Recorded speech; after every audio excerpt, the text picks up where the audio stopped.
Welcome to Virtual Concert Hall's live programs. Thank you for joining us. My name is Jennifer Savage, and I'll be your host for today's show. Today, we will be exploring need versus want. Which is best? And as this topic relates to our lives, our experiences, and anywhere from the lens of musician, artist, manager, performer, and all the way down to eye level of the crude and unfiltered human being. Need versus want.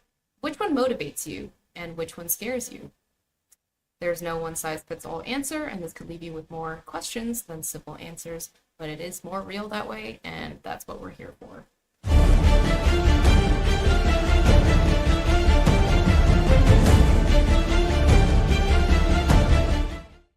And here is a little preview that we'd like to feature to recap our last installment, Could and Should. This applies to everything in our life, piano playing and everything. Just listen. If you know the Bible, it has a fantastic story that I believe no one's ever told. So Peter and Judas basically doing the same thing. Judas is vilified for life. He's the ultimate villain. And everybody is sympathetic to Peter. So Judas betrayed Jesus. Peter denied him in the courtyard. Judas killed himself afterwards. Didn't Peter do the same thing? Judas would. Would he forgive me? There's no way Jesus would forgive me. Should he forgive me? Could he believe me? No, because I really don't believe he's the Son of God. That's what it comes down to, is back to our first or second show, belief. Do you believe in something? Now, the flip side of the coin, Peter. Would Jesus say forgive Peter? Absolutely. Everything, what we discussed this earlier, depends. Should he save him? Of course, all sins, if you are a Christian, can be forgiven. Could he forgive him? Yes, because Peter believes he's the Christ. Yes. Would Jesus forgive Judas? Well, of course he would. But Judas, why am I following this guy? He's not who he says he is. It all comes down to these three words. So ultimately it's to be or not to be in Hamlet. Shall I kill myself or shall I live? That's the question. Not to be or not to be. Okay, so there you have it. We relate it to management and music. Let's say I book somebody somewhere. Would she show up? Yeah. Should she do it? Yes, most certainly in my eyes. Could she fulfill that obligation? Absolutely. She's the one I chose for that engagement. Mm-hmm. Don't go where you know you're going to get in trouble. Should I tell a conductor off in the middle of a rehearsal? I was dying to do all the time. And I'll have you know, I've done it many times, but not during the career, only at the end of my career when I knew I didn't want to play anymore. Oh. Should I have done that? Of course not. Could I have done it? Okay, yeah. I did it. And would I do it? I most certainly would. I base my decisions on empirical data. You know, I was about to make a move somewhere, you know, like from one location to another. Yeah, moving, yeah. Should I move? Could I move? Would I move? Mm-hmm. Those are just totally all the questions you need to know. And that was our last recap episode. Here we are. I'm excited to be joined live today with co-host and celebrated partner in crime, Dick Ronatamian, otherwise known as Jack Price. And just to give a little introduction here, formerly known as Dick Ronatamian and now known as Jack Price, he began his career in artist management in response to his own career as an RCA recording artist after winning first prize in the 50th anniversary Naumburg competitions, as well as being known as the crazy pianist who premiered The Right for Solo Piano. Welcome to the show, Jack Price.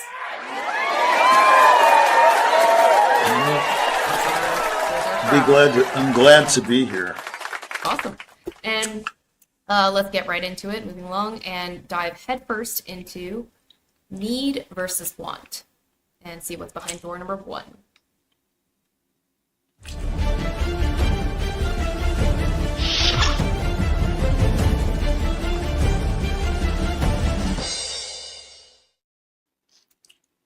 And what That was a fast door. Yeah. I didn't see the door open. Need versus Okay, want. so Yeah. it's simple. When you gave your intro Yeah. and you said that I became a manager in response to my own career, Yeah. that's a perfect example of need. I simply did not want to do that. I did not Really? like the no, I didn't want it at all. Who wants to do all that work? I mean, I was with, some, I won't name them since, it's not nice to name people or things. I was with 3 very, very big managements. This is door number 1, by the way, to describe what they are. What are they? Yeah. Well, I'll define them first. Need is a desire, of course. It's something that, want is a desire. Want is a desire. It's, you don't want, it has nothing to do with need. Not really. You want something. I want an enchilada, or I want, I want a career. I want a brand new car. You don't need any of these things. You might need a career, but you could have a career in another thing. I think that's pertaining to a career that you really want. You know what I'm saying? It's a desire. Okay. Yeah. It's a desire. A need is something that requires something to satisfy it. In other words, I need food. If I don't have food, I'm going to die.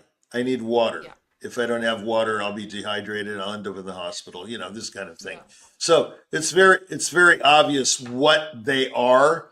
But to go further about what they are, I'll tell that management story. So in response to my career, I became a manager or an artist advocate or whatever. And that's because the job of management wasn't being done according to my specifications. Okay, we won't go into. Yeah, right. Yeah, I won't go into what it was. Was it not enough concerts? Was it too many concerts? Was it not enough quality concerts? Yeah. Was it not enough orchestral concerts, meaning concertos or whatever, recitals, chamber music, festivals? You could go on and on and on, but there was a need. A definite need, not a want. Because when I started it, I just thought, oh my gosh, what is this? I had to represent myself after all these other big shots were representing me. I thought, oh, wow, I'm in a Rolls Royce situation. Everyone is doing but nothing was being done. Basically, I got key dates, big dates like Kennedy Center and, Orchestra Hall in Chicago, but all the money-making stuff was just left behind and I had to fill it in. And so I thought, since I'm filling it in myself, I might as well take it all, And so and just be the agent for yourself. then I met Jack Price and then I became Jack Price and then the rest is whatever, the story. The point is your namesake, Jack Price. Name of it was a real namesake of the show as well. Yeah. It was a real guy, It's on the website if you want to read about Jack. He passed away a few years ago in his 90s. He was a real genius, far more adept than I am. I'm his disciple. Okay, so the student is never as good as the teacher. So, well, maybe that's not true, but in my case, he was a master of marketing and representation and things like that. But he marketed different things. So.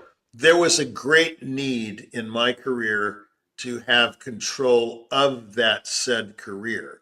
That's a need. Right. Did I want to do all the work? No. Who wants to work? You want other people to do the work so you can sit and watch, Andy of Mayberry reruns, right? That's what you want. Or that's what you think you want. Yeah. Well, I do. Since I don't play golf, I like reruns. Yeah, I don't like golf, so I'm at the age where you would, swing a golf club My Yeah. dad did, but I don't like it. So anyway, Okay. the point is need versus want. What are they? That's what they are. It's Okay. very simple. Yeah.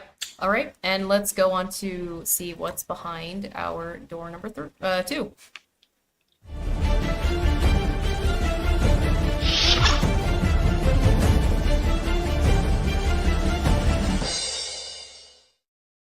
So, are any of them true between need and want, or needs and wants? Yeah. In other words, are by they that? real? It's simple. Are they real? Are these needs real? Do you really need food? I mean, if you go back to scripture, man cannot live by bread alone. Yeah. And I won't finish the rest of the statement, but uh, Okay. it requires more faith in that area. But if you can't live by bread alone, but more on faith, it's not really true because you've got to have fuel. It's sort of like our website. I have fire all over the place. And the idea is, in case somebody wanted to know, is the fire or the embers represent fueling. You have to fuel the fire to have a career, meaning that you have to have the money to sustain the hysteria. If no one's hysterical over you, you're not going to, it's not going to last. You have to sustain the hype. And Yeah. and that's where money comes in. No amount of Right. talent, yeah, no amount of talent, no amount of looks, no amount of sexiness can sustain it fully and completely and forever like money can. It's impossible. Can't be done. So the idea of sustainment or sustaining anything that's a need. Okay. So what were we saying about Are they need and want? true? Yeah. Between, yeah. So yeah, sorry, I got off a little. Need is very true. I don't think you can find a need that isn't really true unless Right, I would it's imagine many needs are true, whereas wants, I mean, you can always make an argument for yourself, like, yeah, my want, my desire is true. That's how I feel, but I'm sure need is, there's more of a majority in the need category. yeah, I mean, needs can be false too.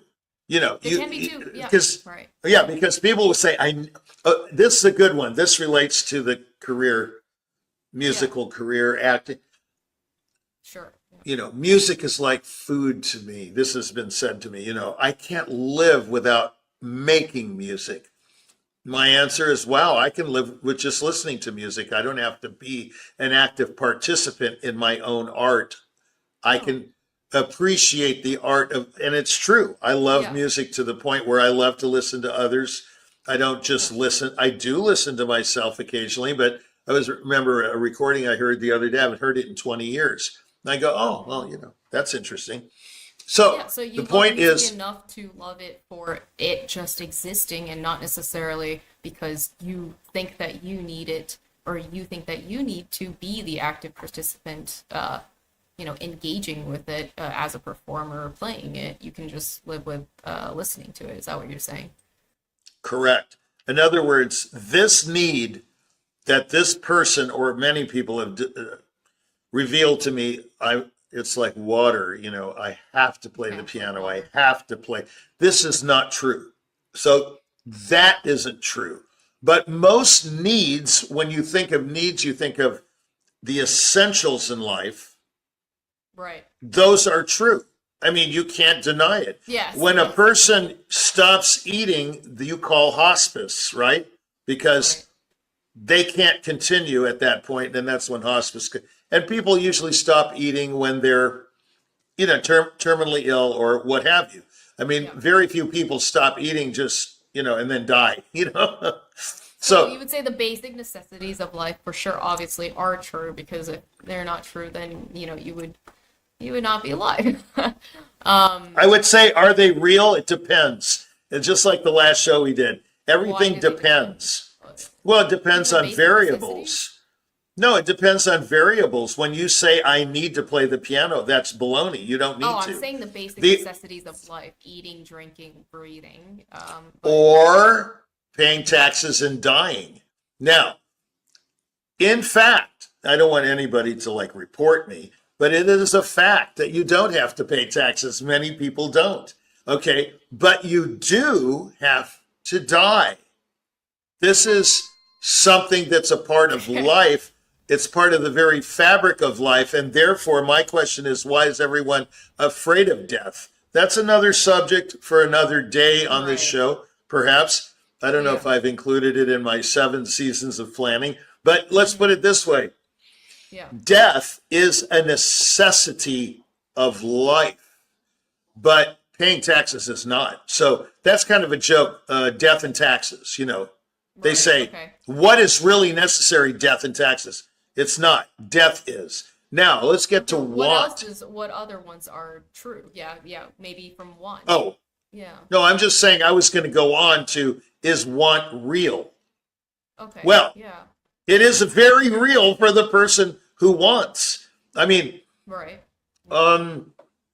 What I wanted to do, I think I've stated this before, is a burning desire all my life to be excellent. It was not to have a major career or even a significant career or any career. Now, a lot of people would, you know, say, hey, come on, I know Atamian, man, he wanted it so bad. It's just, no. I wanted to play well, and I wanted to be the best I could be, whatever that was. It wasn't a want like, I've got to play with the New York Philharmonic and the Royal Philharmonic and this. That was nice. I mean, it's a byproduct. And you was know, that a real want? It must have been, right? It was real for you to have that want, right? You mean the desire to excel? To be excellent, right? Oh, yeah. I mean, that was a true. So it is true. It's a want that is real. And the question here in door number 2 was, are they real? They are real. They're all real or they're all false. It just depends. It depends on the person, the circumstances, the quality of the want or the desire. Is it really something that's attainable? Is that desire, that want attainable? Are you realistic? So then let me ask you this. When you're saying that you realized you had that desire to be excellent and not necessarily a specific goal of I want to play with Berlin Philharmonic, I want to play with, this symphony or that orchestra. How do you verify that with yourself? How do you realize that to be true? That want, because it's a desire. Oh, it's not. Oh, well, that's to say as a need, right? Yeah, I verified it by my actions. What did I do all my life? You don't know. I'll tell you. I obsessed with perfecting the physicality of playing. The music was always there. I knew, this guy asked me one time, this guy asked me once, he was a student at Michigan. He said, you just know exactly where to put the notes, right? And I go, yeah. And he got mad because he didn't. And so he said, then what do you work on? I said, I work on execution. That's what I work on. I don't work on conception because I was born with that.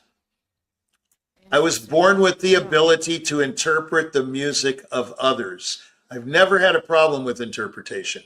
Now, that doesn't mean that everybody agrees with my interpretation. Well, not everybody is born like that, or maybe they have their different strengths and weaknesses, right? Yeah, they have different. Very analytical about the physicality of executing notes a certain way in order to facilitate your specific interpretation or whatever you want to communicate. Ideas, correct. Absolutely. Now, my weakness was the opposite of my strength, was that I couldn't find a way to do it like when I was 9 or 10.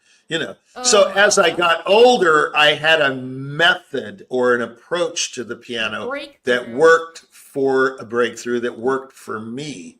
And I can teach you how to play the piano in about 15 seconds. Like Glenn Gould said, he needed 20 seconds. I think I can do it in 15 now. But this is, in retrospect, this is not something I knew when I was 20. I started that mission of breakthroughs. I remember I started it in 1981. That's when I've had my first breakthrough. 81. in What 81. happened? Up till then, I was just playing the same way over and over. And we all know that's the definition of madness. To do something over and over and expect a different result is maddening. It's insanity. So I thought that what happened for you? Oh, I'll never forget it. I was learning the transcription that Raefling did of the Firebird Suite, which is after I did The Rite of Spring. Yeah. And I premiered it in Austin with the Austin Civic Ballet. And I played, the transcription, and the dancers danced all around the piano. It was kind of funny. Anyway, that's the only time I played a few concerts with it. Yeah. So I was working on the variation of the Firebird, the one that goes, it's all this weird stuff.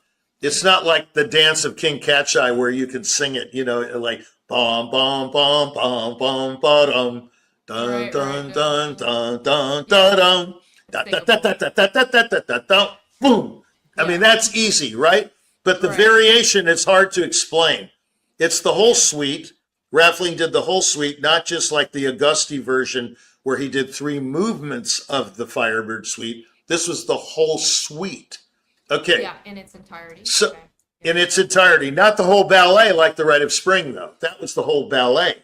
That was 35 minutes. Yeah, this was only 20 minutes. Okay, so anyway, I'm digressing.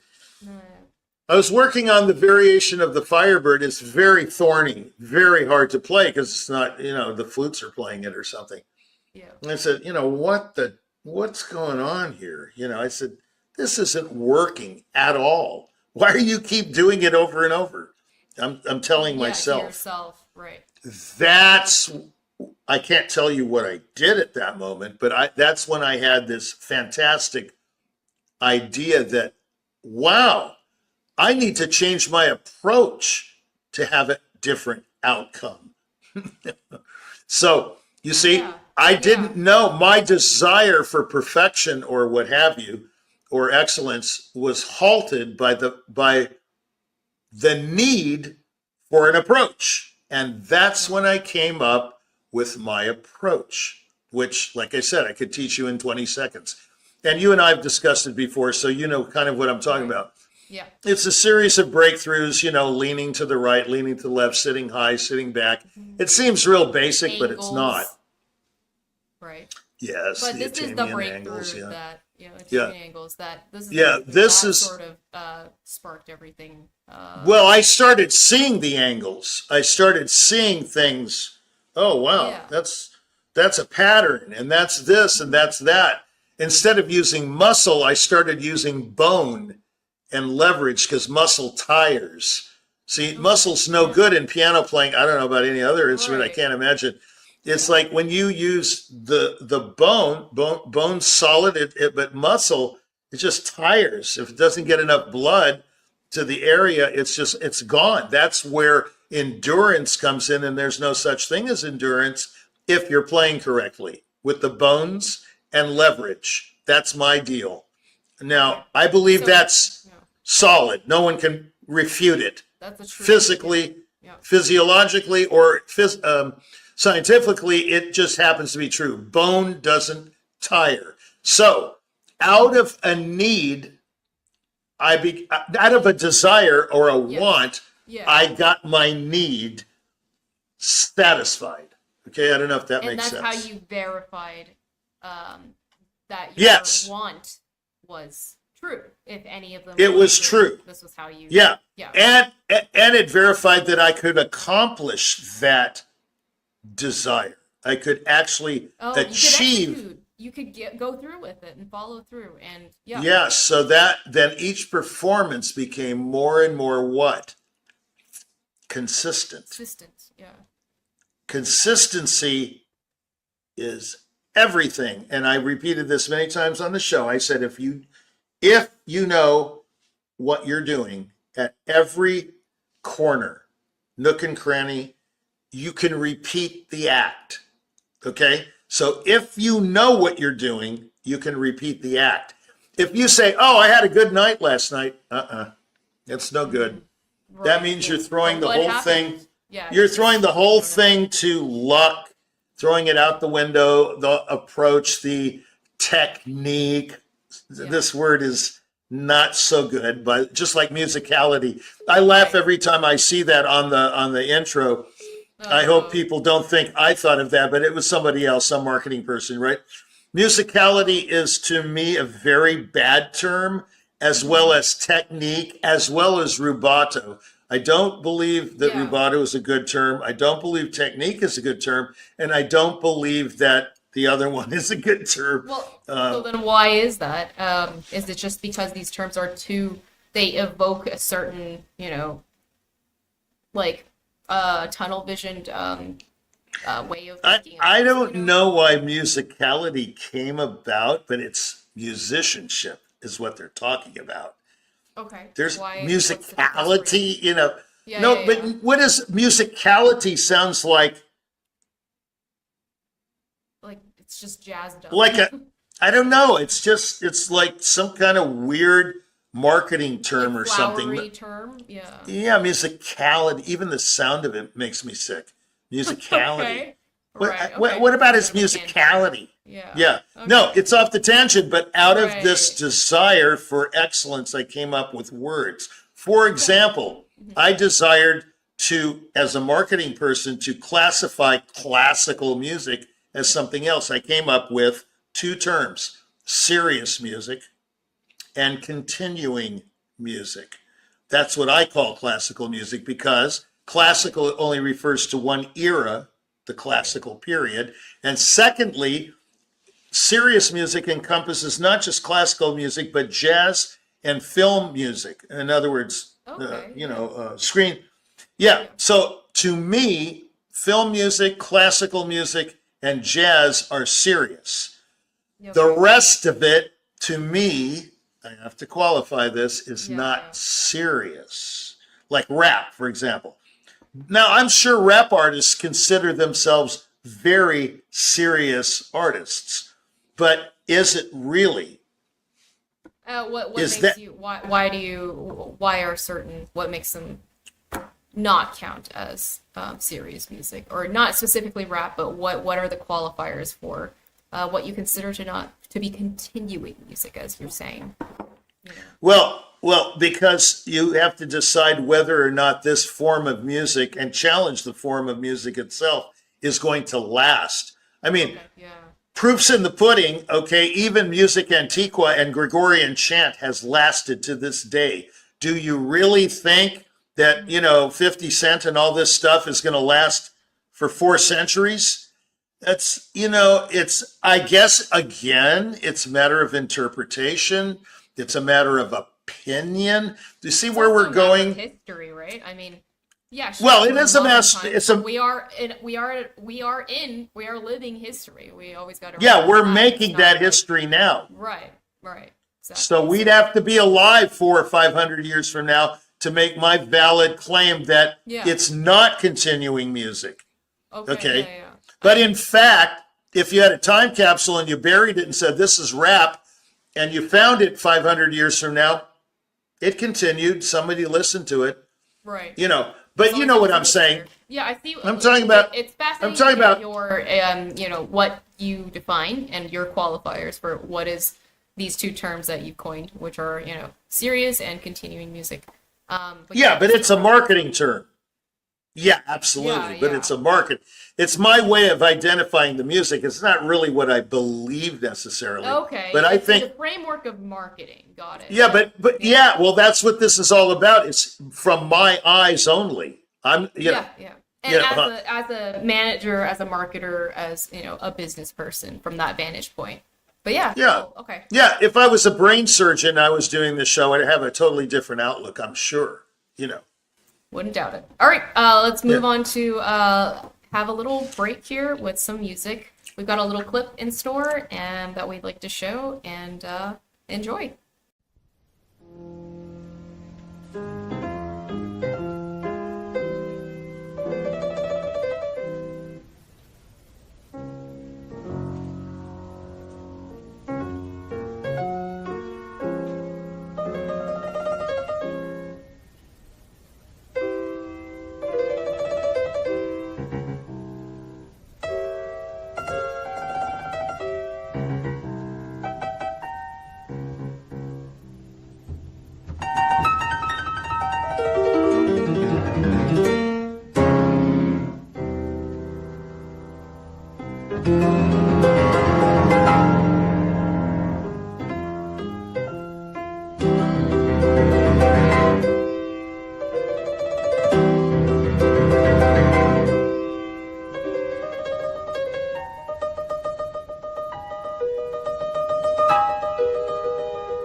And that was a performance of Beethoven Opus 57. And what an awesome clip right here on Jack Price is Right.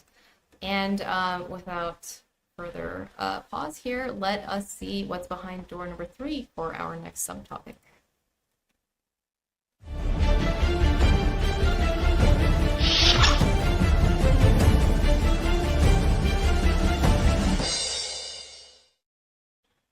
So back to need versus want, which is best.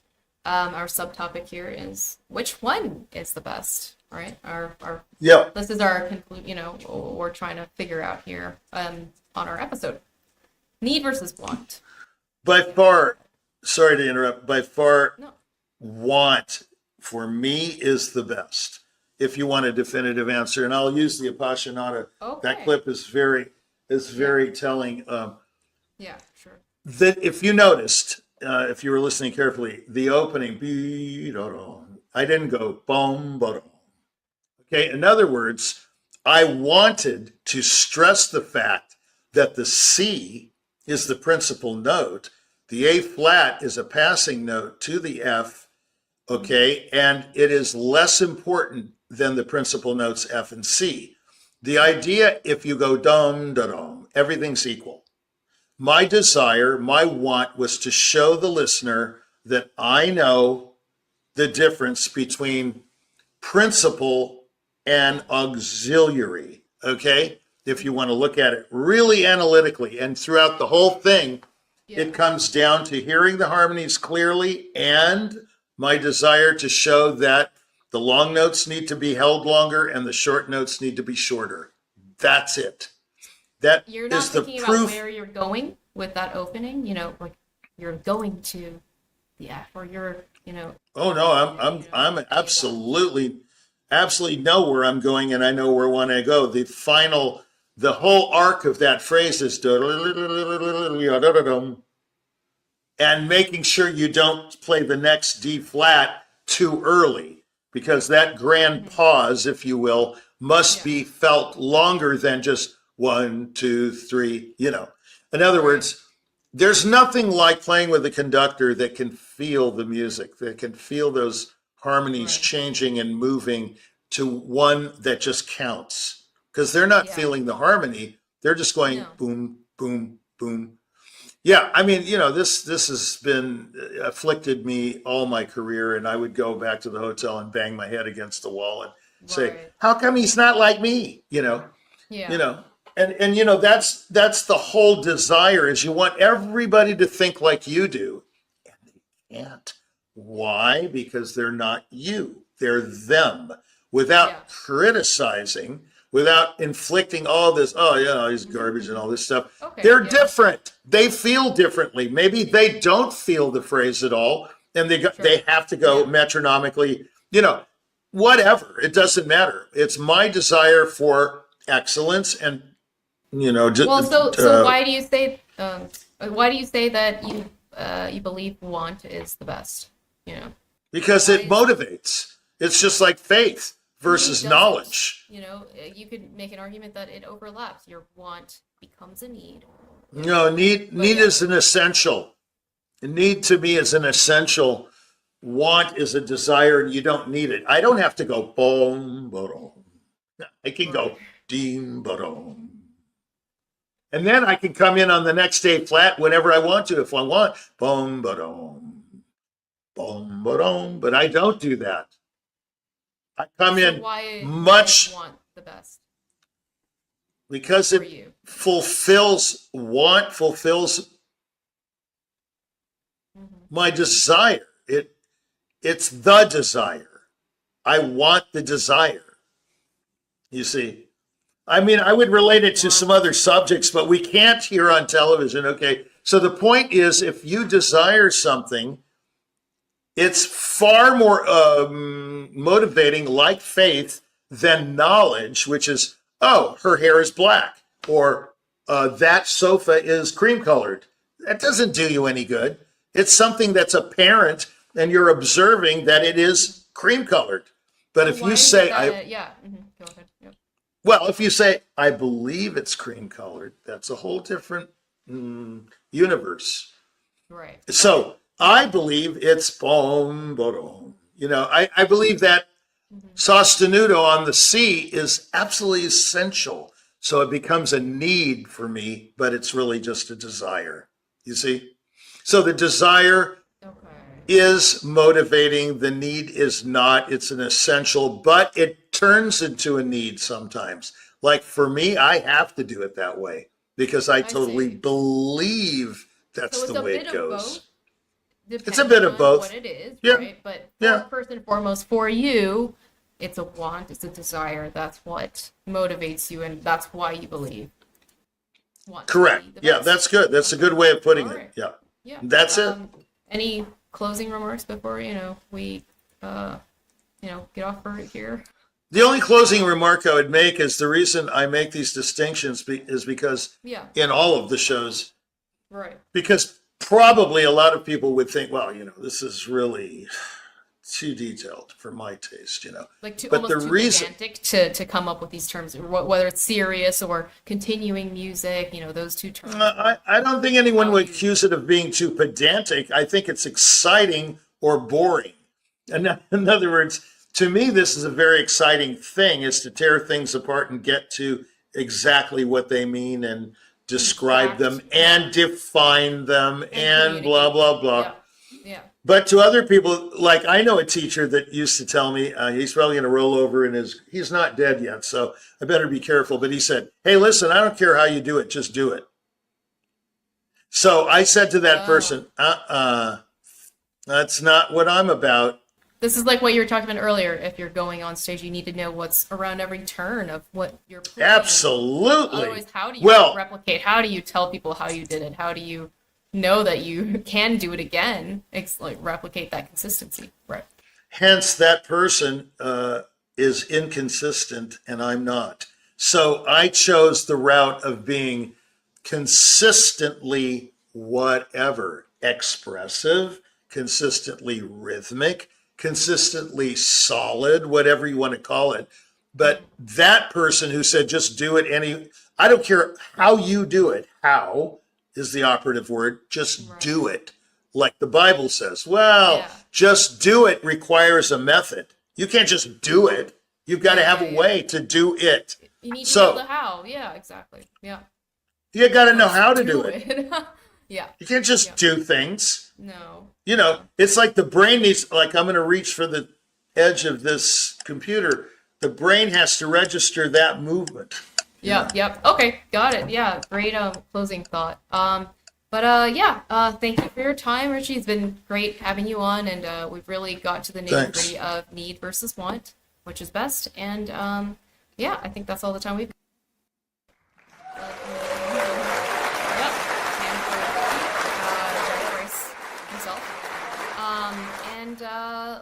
let's take a moment here to thank all of our partners and sponsors, without which none of this would have been possible. We've thrown them up on the screen here, from Cairo Opera orchestras to many musical organizations, art organizations, foundations, schools, et cetera, et cetera. All with us along for the journey. Also, I want to mention that we are streaming on all the major platforms. You can find us on LinkedIn, YouTube, Facebook, Vimeo, Twitch, even Instagram, all of these places where Jack Price is Right is being streamed.